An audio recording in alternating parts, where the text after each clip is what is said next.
Please be seated.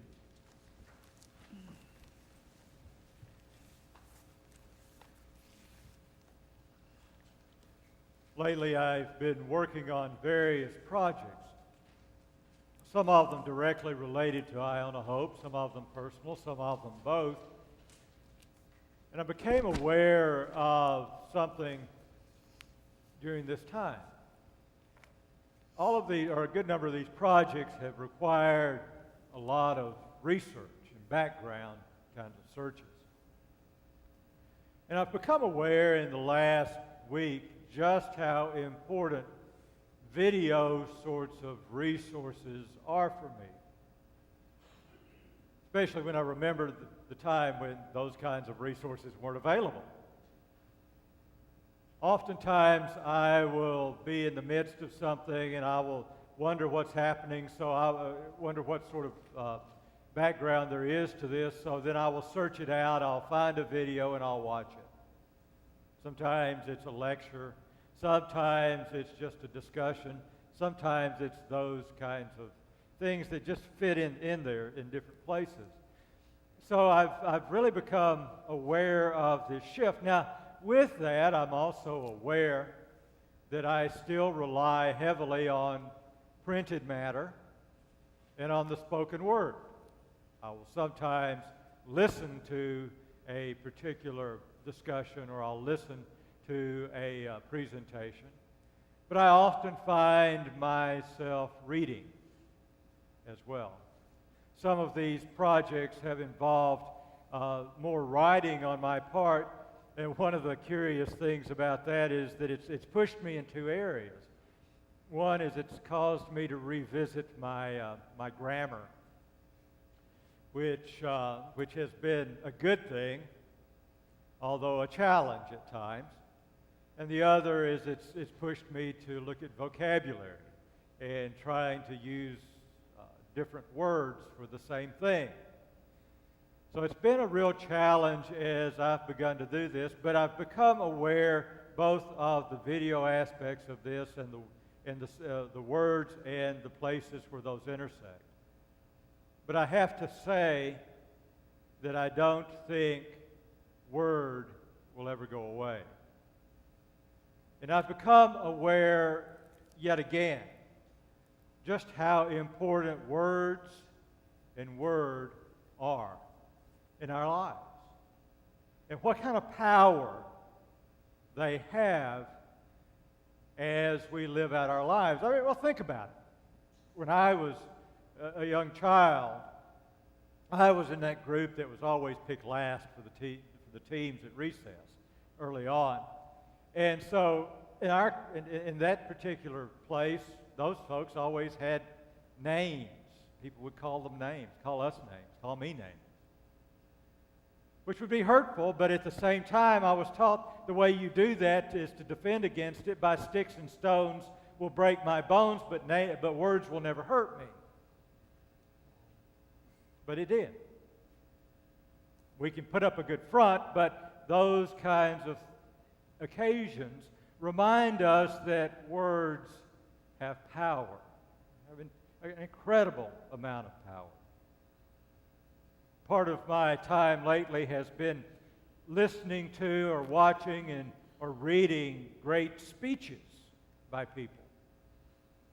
I've had the occasion to listen to some of the speeches by the great leaders during World War II and how those folks used language and words to rally people together and to comfort people and to excite people. But I've also had the occasion to read what I think is one of the greatest things ever written, Martin Luther King's letter from a Birmingham jail. An incredible piece of writing. Words are important. Words have power. They can take us places, they can lift us up, they can hurt us deeply, they can do so many things with us. That's what happens for us in our story from Luke today. Jesus and his folks have been out, and Jesus has been performing all these miracles, and they're in Gentile territory.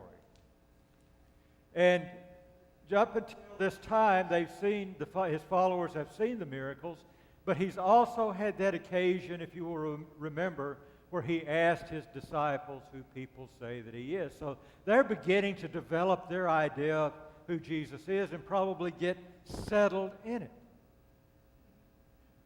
So here they come up to this Samaritan village, and everywhere else they've been pretty much welcomed, but this village tells them that they're not accepted, they're not welcome, they need to go away. So what happens? Two of the disciples look at Jesus, and they say, how about, since they don't want us here, why don't we rain down fire on this village and destroy it? Makes sense. You don't want us there, we'll burn you down. Now, before we get too hard on them, in some ways they speak for us. Sure. I'm not saying that you've ever wished a fire to come down on a village because they weren't that hospitable to you. But who among us, at some point in our lives when we've either been offended or hurt, have not plotted revenge, have not offered payback, at least thought about it in our own minds? You see, a well-crafted presentation, words put together beautifully, are a combination of what we think and what comes from our heart. But what comes from our heart, that's spoken quickly, is not always flattering. Sometimes in our quick responses, we speak like the disciples. Jesus, Luke tells us, chides them. And then they go on. And people start coming up to Jesus and saying, I'm going to follow you, but I've got to go do this first. I've got to go bury my whomever. Or I'll follow you, but it's only going to be on my terms.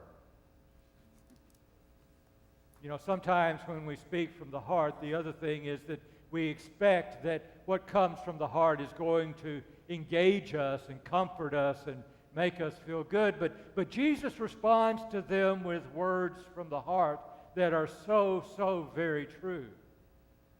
And he says, you don't follow me without sacrifice. Following me is not a feel-good experience. Either you follow me and give up, or don't follow me.